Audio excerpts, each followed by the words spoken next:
Hola a todos, bienvenidos una vez más. El día de hoy vamos a ver el segundo bloque del curso de inferencia estadística. Este corresponde con el análisis exploratorio de los datos.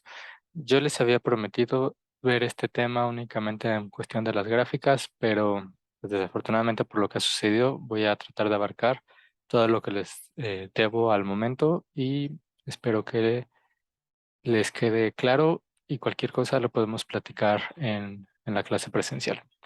Primero vamos a hablar de la parte de estadística descriptiva, lo que son los datos y las variables. Eso ya medio lo platicamos en el pizarrón, pero pues hay cosas que me faltaron de ver con ustedes, entonces aquí lo vamos a ver todo bien y posteriormente pasaremos a la representación gráfica de los datos. Esto es tal cual la parte de cómo utilizar las gráficas para resumir la información que ustedes recaban en su muestra. Esto es lo que yo les había dicho que iba a abarcar el video y que es más fácil viéndolo con una computadora. Posteriormente, pues voy a tratar de platicar con ustedes sobre las medidas muestrales, ya sea las de tendencia, las de dispersión y otras medidas que nos sirven para resumir la distribución de los datos. Este contenido es lo que yo hubiera visto con ustedes el día jueves, pero desafortunadamente no nos pudimos ver. Entonces, pues es lo que vamos a abarcar en este segundo bloque. Hasta aquí, si no mal recuerdo, los temas que van a abarcar tanto su tarea como su primer parcial. La estadística descriptiva tiene como objetivo principal analizar un grupo determinado y resumir los datos. Esto es lo importante, resumir los datos de manera en que nosotros podamos enfatizar información relevante, lo que les platicaba en el salón. Vamos a tratar de tomar una muestra, un conjunto de datos, y a partir de ellos tomar una decisión informada a partir de lo que podamos extraer de esa muestra. Entonces, ese es como el objetivo de la estadística descriptiva, poder analizar ese grupo a través de los datos de la muestra. Los conceptos de muestra y variable ya los habíamos platicado en los videos anteriores y en la clase, pero es importante que ahorita los tengan frescos para lo que vamos a estar viendo. Una muestra va a ser parte de la población que nosotros obtenemos a través, pues ya sea del censo, el conteo, ¿sí? Nosotros vamos a recolectar una parte de la población y los datos que nosotros tengamos de la muestra, pues nos van a aportar mediciones u observaciones de la característica de interés. Los individuos, pues van a ser las personas, animales o las cosas que son descritas en el conjunto de los datos, y la variable va a ser la característica de interés que nosotros tenemos del individuo. Los tipos de variables, como ya habíamos platicado en el pizarrón, pues se pueden clasificar dependiendo del tipo, como son cuantitativos o cualitativos. Si ustedes se acuerdan de los cuantitativos, pues se medían en una escala numérica y los cualitativos solamente se clasificaban por categorías.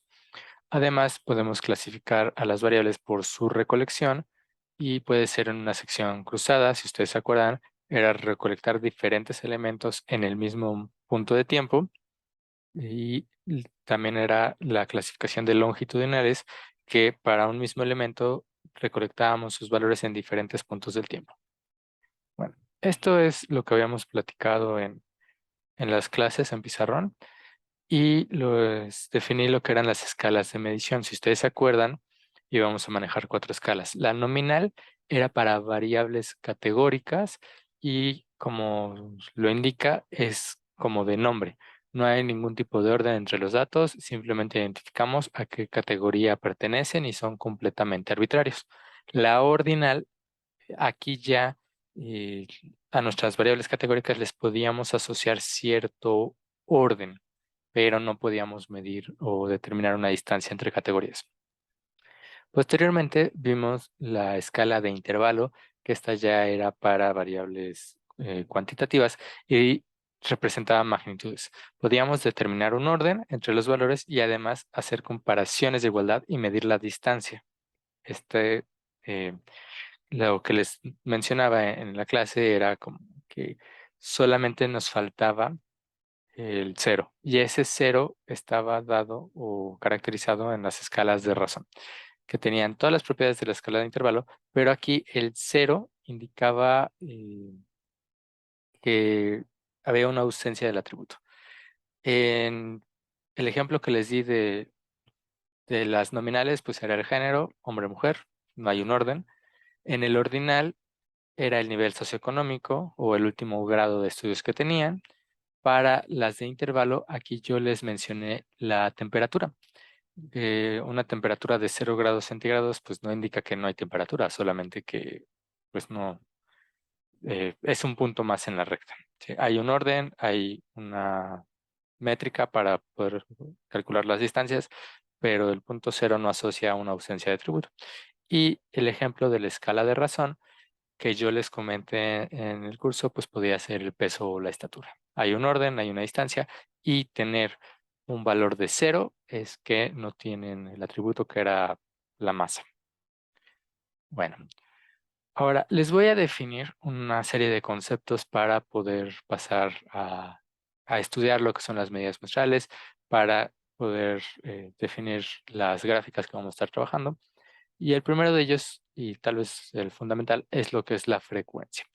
Este caracteriza, perdón, a la estadística que nosotros vamos a estar estudiando. Si ustedes vieron el video de qué era la estadística y cómo la clasificábamos, había una clasificación que era la normal, la clásica contra la bayesiana. Y lo que les platicaba en ese video es de que la única diferencia era cómo veíamos a la probabilidad. En el enfoque clásico de la estadística, que es el que vamos a estar estudiando nosotros, el enfoque es un enfoque frecuentista. Nosotros podemos pensar en la probabilidad como el número de casos favorables entre el número de casos totales. Entonces, eh, para eso les voy a definir lo que es la frecuencia. Supongamos que tenemos una muestra de tamaño n, es decir, observamos a n individuos de nuestra población y estos individuos tienen los valores o los datos observados x1, x2 hasta xk. La frecuencia de xy va a ser el número de observaciones en la muestra que tienen dicho valor. Es decir, eh, los casos favorables o los casos que nosotros esperábamos que tomaran el valor de xy, y lo vamos a denotar por f de y para cada uno de los valores observados en nuestra muestra. Si ustedes se fijan, como nada más estoy diciendo que en la muestra que yo obtuve encontré estos k valores diferentes, pues es natural pensar que si sumamos las frecuencias tenemos que recuperar el tamaño de muestra. ¿Sí? No observamos nada diferente entre todos los valores observados, pues deberíamos de recuperar a todos los individuos en la muestra. Bueno, la frecuencia relativa pues va a ser el cociente de la frecuencia entre el tamaño de la muestra. Es decir, cuántas veces yo observé el valor xy entre el número de observaciones totales que tuve. Si se dan cuenta, este podría pensarse como la probabilidad de haber observado el valor de xy. Y pues como buena probabilidad está entre 0 y 1. Y aquí si se fijan estamos de cierta manera como que ajustando o estimando cuál es la distribución. Porque si sumamos todas las frecuencias relativas nos tiene que dar. Entonces estamos asociando de una manera indirecta una probabilidad de haber observado este valor dada nuestra muestra. La frecuencia relativa acumulada pues va a ser o va a estar definida como la suma de frecuencias relativas. Y si ustedes se fijan, aquí realmente lo que estamos haciendo es eh, ajustar o a estimar la función de distribución de nuestra variable de interés. Y pues va a ser igual a la suma de las frecuencias relativas de todos los valores anteriores o iguales a el valor observado. Es decir, nosotros ordenamos los valores de tal manera que x1 tenga un valor menor o igual que x2, así, hasta xy, y vamos a representar a la frecuencia relativa acumulada como la suma de las frecuencias relativas de los valores menores o iguales que el de xy. Bueno, con esto yo ya puedo pasar a la parte de la representación gráfica de los datos, y lo que vamos a hacer es tratar de representar la información obtenida a través de gráficas o tablas. En este caso ahorita nada más vamos a ver la parte de las gráficas, para que sea más fácil el análisis y que sea más claro transmitir esa información. Las gráficas que voy a platicarles ahorita son la gráfica de barras, gráfica de pastel, el histograma, el diagrama de tallo y hojas, el diagrama de caja y brazos. Les platicaré sobre las gráficas de dispersión y finalmente los mapas de calor. Para fines prácticos del curso, lo que vendría siendo la estadística descriptiva a través de las gráficas de lo que nosotros tendríamos que estudiar, pues serían de la 1 a la 5. Las gráficas 6 y 7 normalmente las van a utilizar más en el curso de análisis de regresión, pero creo que vale la pena mencionarlas. Bueno, la gráfica de barras, que es la primera gráfica que nosotros vamos a analizar, va a tener esta forma. Esta gráfica es un arreglo simple. Solamente vamos a fijarnos en cada una de las categorías que puede tomar nuestra variable. Por ejemplo, aquí supongo que mi variable tiene las categorías A, B, C, D y E. Vamos a ver cuántas veces fue observado o toma ese valor de la categoría en nuestra muestra. Es decir, aquí yo estoy calculando las frecuencias de cada una de las categorías. Y lo que vamos a graficar va a ser en cada categoría la frecuencia. Entonces, tengo en el eje de las Y un valor numérico asociado con la frecuencia y en el eje de las X un punto que me indica la categoría a la que pertenece. Esta es la gráfica de barras y representa la frecuencia de la categoría. Es la gráfica más sencilla y esta gráfica es para variables cualitativas. La siguiente que vamos a ver es la gráfica de pastel. Igual está asociada con variables cualitativas, lo que les había comentado, dependiendo de cómo es su variable, cómo la vamos a representar.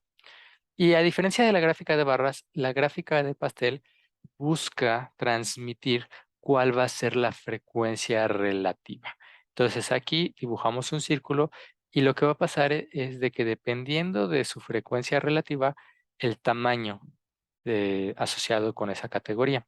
Por ejemplo, aquí tengo la categoría A, B, C y D. Y lo que estamos transmitiendo es que en nuestra muestra, si se fijan aquí, pues pareciera ser que la mayor cantidad de datos observados correspondían al grupo D, más de la mitad.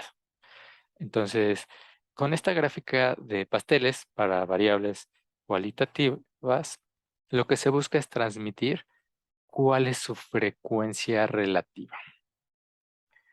La siguiente gráfica o representación gráfica va a ser el histograma. Si ustedes se fijan, aquí en una primera instancia, el histograma pues parece ser una gráfica de barras, pero hay una sutil diferencia. El histograma está relacionado con variables cuantitativas.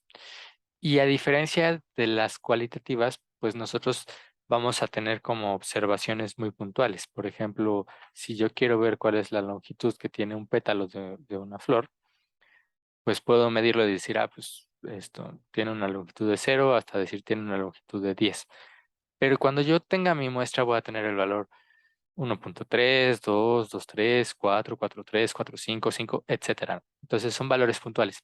El histograma lo que va a hacer es pasar de tener los valores puntuales, de ser una observación cuantitativa, a ser observaciones cuantitativas, es decir, vamos a generar categorías. ¿Cómo lo vamos a generar? Pues a partir de intervalos de la misma longitud. Por ejemplo, aquí estoy diciendo, bueno, si yo tengo observaciones, pues me voy a fijar las observaciones o el número de observaciones cuyo valor está entre 4 y 5, o 4, 5 y 5, entre 5 y 5, 5. ¿Sí? Entonces, agrupamos las observaciones dependiendo del intervalo en el que caigan. Y ahora sí, para cada uno de los intervalos, que ya son las categorías, les calculamos su frecuencia y con eso es con lo que nosotros construimos el histograma. Entonces, el histograma trata de transmitir la frecuencia de un intervalo sobre el rango de observaciones que se tienen. Y pues vamos a apoyarnos de eso en una transformación donde para valores numéricos le asociamos una categoría y ya generamos la gráfica de barras de las variables categóricas. El siguiente es el diagrama de tallos y hojas. Esta es una representación gráfica que pues realmente no es tan útil si nosotros tenemos una muestra muy grande. Solamente nos sirve para conjuntos no tan grandes y la verdad es que también solamente nos sirve cuando pues, los dígitos son, bueno, los números tienen dos dígitos, tres tal vez y no varían tanto. ¿Cómo podemos leer esto? Aquí lo que estamos poniendo del lado izquierdo es el tallo y del lado derecho son las hojas. Entonces, este está asociado, insisto, cuando nosotros tenemos dos dígitos, con las decenas y lo que está del lado derecho con las unidades. Si ustedes tuvieran números de tres dígitos, cuatro dígitos, ustedes aquí tendrían que poner esto, por ejemplo, un 30 sería como las centenas y las decenas y luego las unidades. Entonces, de este lado siempre van a estar las unidades, por eso no es tan útil o tan utilizado cuando tienen números de más de tres dígitos, o más de dos inclusive. Y lo que nos está tratando de hacer es como transmitir la misma información que el histograma. Inclusive si ustedes rotaran esto, se darían cuenta de que es más o menos como un histograma, solamente que definen los intervalos a partir de las decenas. Es decir, cuántos números están entre 30 y 39, cuántos números están entre 40 y 49, etcétera. ¿Cómo vamos a poner los números del lado derecho? Bueno, aquí aparece un 7. Esto lo que está simbolizando es de que en mi muestra había una observación que valía 37. Es decir, solamente había un número que estaba entre 30 y 39 y era el 37. Por eso es que aquí solamente hay una observación. En el segundo renglón, por así decirlo, yo tengo un 4 del lado izquierdo, es decir, son los números que van a estar entre 40 y 49. Y del lado derecho, si se fijan aquí, ya tengo tres, bueno, pareciera que es un 289, un 289, pero en realidad lo que me está diciendo es que hay un 2, hay un 8 y hay un 9. Es decir, hay tres observaciones que están en el intervalo de 40 a 49. ¿Cuáles son esas tres observaciones? Pues tengo un 42, tengo un 48 y tengo un 49. Entonces, si se fijan de esa manera, estamos transmitiendo cuántas observaciones hay en cada uno de los bloques y estamos de cierta manera también diciendo cuáles son esos bloques.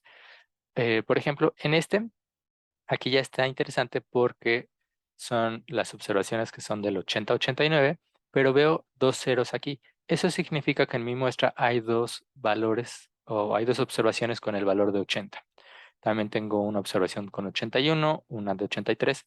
Tengo dos observaciones de 84 y una de 85, 86, 87, 88 y 89. Entonces, si se dan cuenta, el diagrama de tallo y hojas es como un histograma de una manera un poco más elegante, donde despliegan toda la información de manera visual. Pero insisto, no es tan útil si tienen números de más de dos dígitos o tienen conjuntos muy grandes, como que esta información se pierde. La siguiente que vamos a ver es el diagrama de caja y brazos y esta es una gráfica que la verdad se utiliza demasiado en el mundo laboral junto con los histogramas, pero esta creo que nos aporta mucha más información. Esta es para variables categóricas, como ustedes lo están viendo. Tengo las categorías A, B, C, D. Pero, pues al igual que con los histogramas, si ustedes tienen variables numéricas, también puede funcionar y solamente hacen las transformaciones. ¿Cómo vamos a interpretar esta gráfica?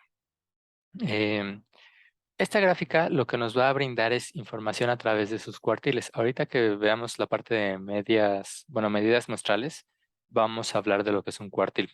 Estoy casi seguro que ustedes ya lo conocen de sus cursos de probabilidad, pero igual lo repetimos. Esta gráfica nos va a indicar eh, en la caja cuál es el cuartil punto 25, el cuartil punto 5 y el cuartil punto 75. Esto es lo que normalmente en estadística vamos a hablar de que son como que los datos observados y pues de cierta manera esperados. Aquí los brazos van a ser intervalos de confianza. Eso pues ya lo veremos más adelante en el curso de inferencia estadística, pero pues si se fijan en su temario, es un tema todavía más adelante. No me voy a meter tanto en eso. Pero con la caja ustedes están obteniendo como los puntos donde se observan esos cuartiles y con los brazos tratan de estimar esto, o construir el intervalo. Lo que aparece por encima y por abajo son observaciones encontradas en las muestras que están fuera de ese intervalo construido. Esto normalmente nos va a indicar que son datos atípicos, que no se esperaba encontrar este tipo de datos y sin embargo se observaron. Entonces, si se fijan, uno puede obtener mucha información nada más de esta gráfica y es bastante sencilla de construir.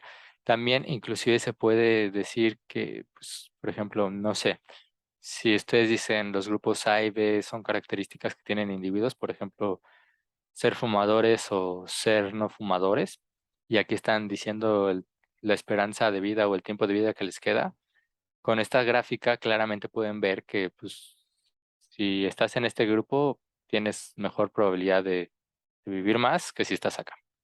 Entonces, cosas de ese estilo se pueden recuperar a través del diagrama de caja y brazos y es una gráfica muy sencilla de dibujar, muy útil además. La siguiente que vamos a platicar son la gráfica de dispersión. Insisto, esto ya casi seguramente lo van a ver únicamente en el curso de análisis de regresión. Bueno, también lo van a usar mucho en series de tiempo, pero el fuerte va a ser en análisis de regresión. Esta gráfica de dispersión, si se fijan aquí, ya muestra la relación entre dos variables. Además, tienen que ser variables numéricas. Nosotros a lo largo de todo este curso vamos a estar estudiando solamente una variable, no vamos a ver la relación entre más de una variable.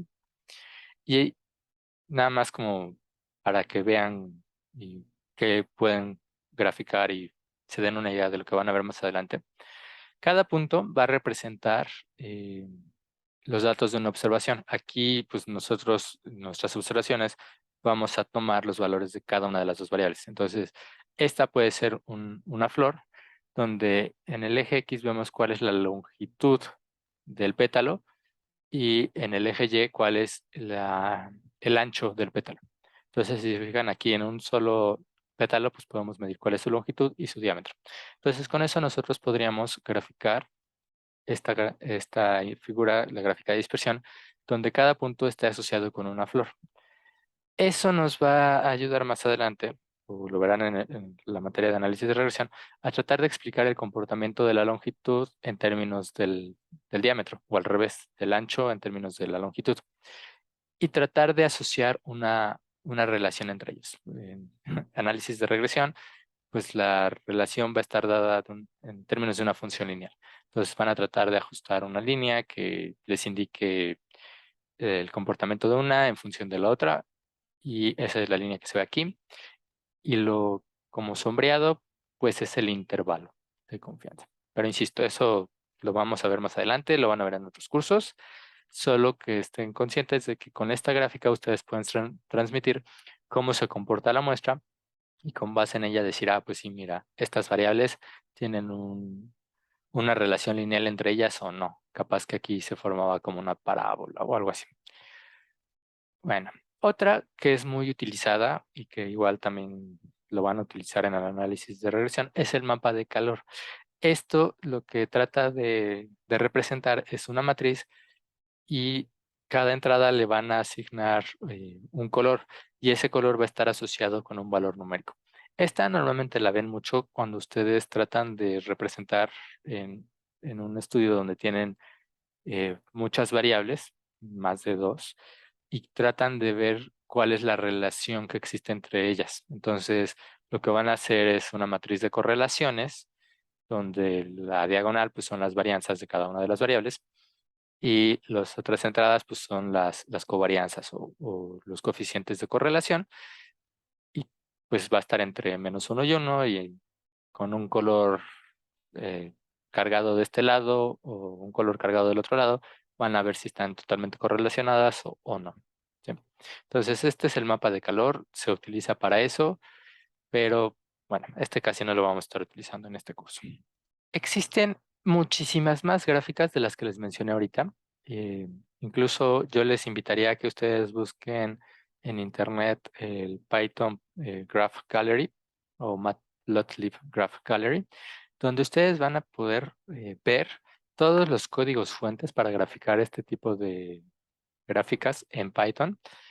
Y además pueden ver para qué sirven cada una de ellas. Por ejemplo, aquí para la distribución solamente les hablé del histograma y de la gráfica de caja y brazos, pero existen las gráficas de violín, las gráficas de densidad y bueno, existen un montón más de gráficas. También las de correlaciones, solamente les dije las de dispersión y el mapa de calor, pero están los correlogramas, o sea, hay un montón de gráficas. Y no solamente hay gráficas que nos dan la distribución y la correlación, hay gráficas que, por ejemplo, están asociadas con los rangos, como la gráfica de barras, pero pues, hay cosas más sofisticadas, como, por ejemplo, la nube de palabras o un tipo diagrama circular de barras. También hay gráficas que intentan explicar el todo a partir de sus componentes como el diagrama de pastel que vimos. Hay unas que son las donas, que lo único que hacen es como mostrártelo de acá. Están los diagramas de Venn que ven en la preparatoria. Hay mapas, bueno, tree maps, que es como segmentan en partes, como van ramificando y van viendo cuánta parte abarca cada una de estas. Están los dendrogramas, estos los utilizan mucho en biología. Está el empaquetamiento, esto también está coqueto. Bueno, hay un montón de gráficas. Eh, También hay gráficas que sirven para ver la evolución, como están los diagramas lineales. Estas ya las verán en series de tiempo, donde pues, cada observación, bueno, es el mismo individuo, pero diferentes observaciones en el tiempo. Entonces, el eje X, pues es el momento en el tiempo, el eje Y es el valor que tomó la observación. Están gráficas con área encimada, las series de tiempo tal cual. Y bueno, también hay gráficas en mapas. Seguramente han visto cuando quieren dar una estadística, no sé, en el país de la violencia, colorean los estados con colores tipo el mapa de calor. Hay un montón de gráficas. También hay gráficas de flujo. Y bueno, yo les hago la invitación a que ustedes visiten la galería de gráficas que tienen ahí de Matplotlib o en Python para que se den una idea y exploren con qué hay de cada cosa y puedan ustedes ser capaces de graficar dado el conjunto de datos y también jugar, ¿no? Como con esa parte visual, también se vale. Bueno, pues ahora sí, ya que terminamos de ver lo que son las representaciones gráficas, vamos a hablar de las medidas muestrales. Las medidas muestrales nos van a servir para dar un resumen objetivo de lo que nosotros observamos de nuestra muestra. Esto nos va a ayudar a ver dónde están centrados y cuál es la variabilidad que hay presente en estos datos. Mm, Gráficamente se ve bonito, se transmite muy bien, pero con estas medidas nosotros podemos hacer un análisis más objetivo y más formal sobre todo. La primera que vamos a ver, bueno, el primer conjunto de los que vamos a ver son las medidas muestrales de tendencia central. Estas nos van a ayudar a ver qué tan lejos estamos de nuestra media. Entonces, lo primero que tenemos que ver es cuál es la media muestral. La media muestral se va a definir como el promedio de los valores observados. Entonces, si no, bueno, esto es para variables cualitativas. Si estas variables tienen estos valores, pues la media muestral, si se fijan, es el promedio ponderado y va a ser como el punto medio aritmético donde se encuentra, bueno, el punto medio aritmético de los valores observados en la muestra. Para variables que no son numéricas, que son cualitativas, normalmente se utiliza lo que se conoce como la moda, que es el valor que más se observó en la muestra. Bueno, otra medida de tendencia central va a ser la mediana. La mediana, a diferencia de la media, en vez de decir, pues el punto medio, la mediana va a estar más enfocada sobre dónde se acumula la mitad de probabilidad. Entonces, De nueva cuenta, regresando a nuestro enfoque frecuentista, pues la podemos definir de la siguiente manera. Va a depender si tenemos un número par o impar de observaciones en nuestra muestra. Y en el caso de que sea impar, pues nosotros vamos a ordenar nuestra muestra de menor a mayor. Y la mediana pues va a ser literal la observación que esté en medio, es decir, nuestro estadístico de orden del punto medio. Si la muestra tiene tamaño par, pues aquí ya no es tan fácil como decir, pues tengo, bueno, hay dos observaciones que van a estar ordenadas que van a estar en medio. Entonces, para romper el empate, de decir, pues que sea esta o que sea esta, lo que se va a hacer es que va a ser el promedio de las dos observaciones que estaban en el centro. ¿Sí? Entonces, ordenamos nuestra muestra. Como n es par, pues n medios es un valor entero. Entonces, pues vamos a ver la observación que toma este valor más la siguiente entre 2. Y con eso nosotros vamos a calcular la mediana muestral. Otra medida de tendencia central van a ser los percentiles. Si ustedes se acuerdan, el percentil es el valor tal que al menos una proporción de de las observaciones toman un valor menor o igual al percentil. Esto lo vieron en probabilidad. Y lo único que vamos a ver ahorita es cómo calcular los percentiles muestrales, es decir, no el teórico, sino dado una muestra, cómo vamos a darle un valor a ese percentil. Entonces, lo primero que tenemos que hacer, al igual que con la mediana, es ordenar la muestra de menor a mayor. Luego vamos a calcular el valor K pues ahora sí que el porcentaje de observaciones que queremos que sean menores o iguales al valor. Y si se fijan, pues si yo estoy buscando el cienésimo, pues voy a multiplicar esta i por mi tamaño de muestra, aquí suponiendo que es n. Entonces el percentil, bueno, hay dos opciones, que este k sea entero o sea no entero. Si no es entero, pues el percentil 100i va a estar dada por el estadístico de orden de aplicar la función techo, es decir, redondear hacia arriba del valor de k. Si k es entero, entonces igual voy a hacer la media aritmética del estadístico de orden k más el estadístico k más 1 entre 2. Si se fijan, esto coincide con la mediana. La mediana pues es el percentil 50, cuando ahí vale 0.5.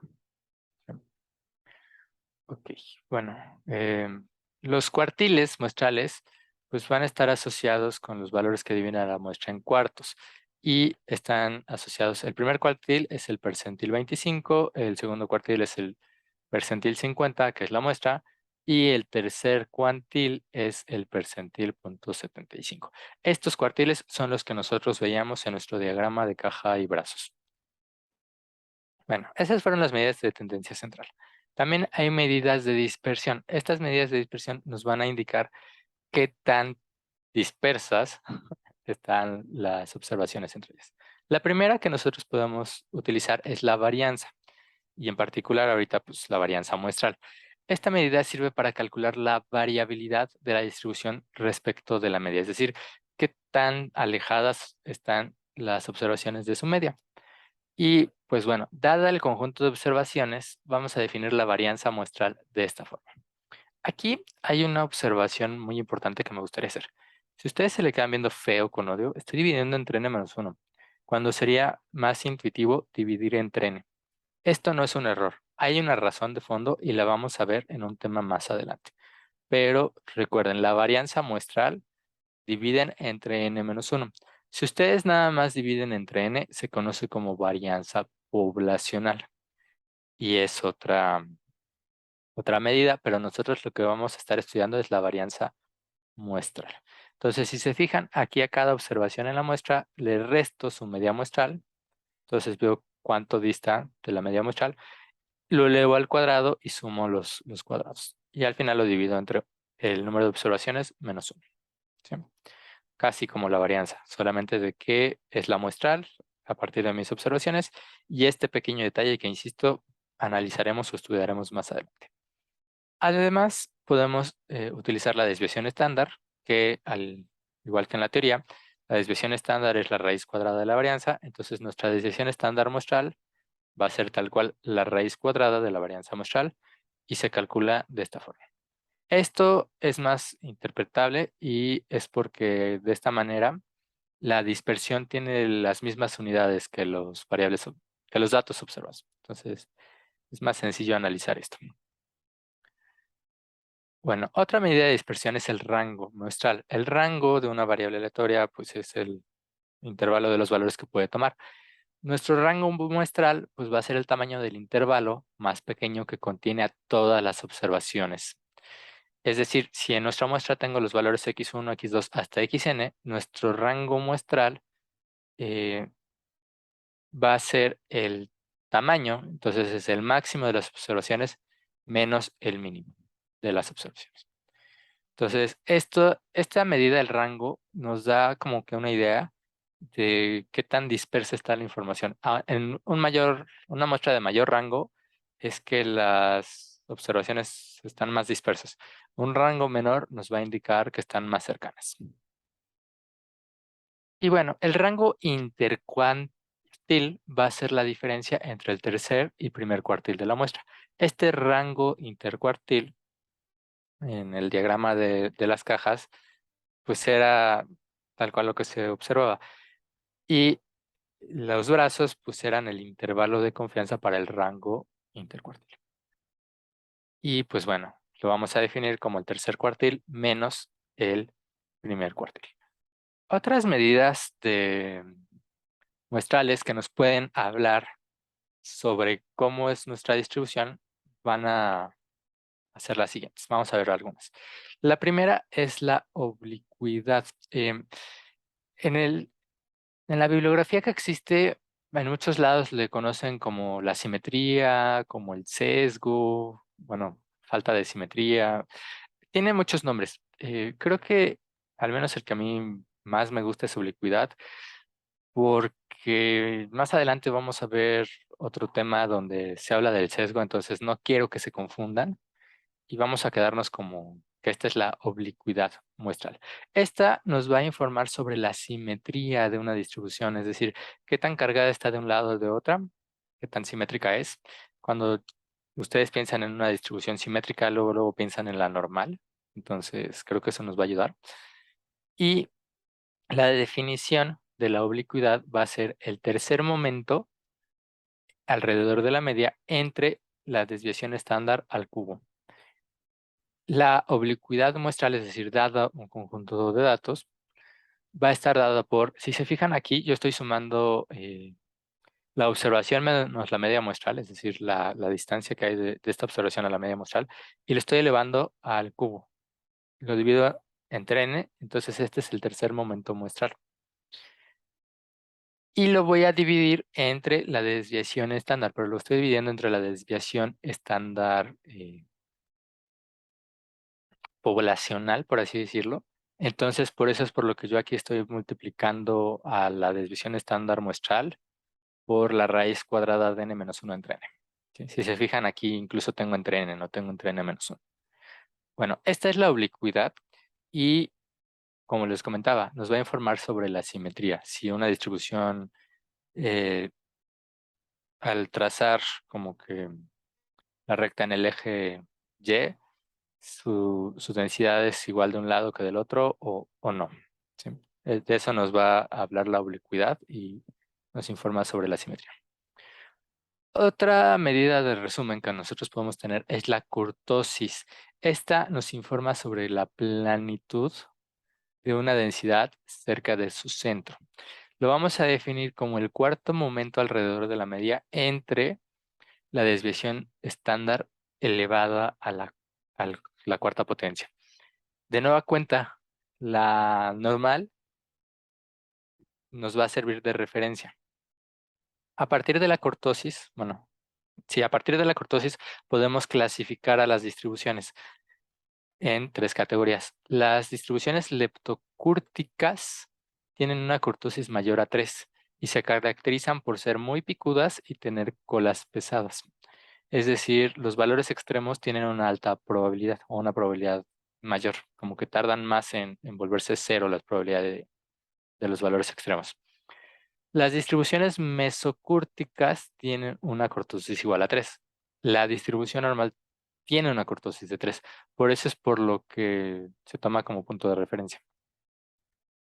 Y también no sé si lo han escuchado, pero se dice que las distribuciones que tienen cola más pesada que la normal, bueno, son las de cola pesada. Como que la normal es el punto de juicio. A partir de cómo se comporta la normal, nosotros vamos a juzgar cómo se comportan las demás.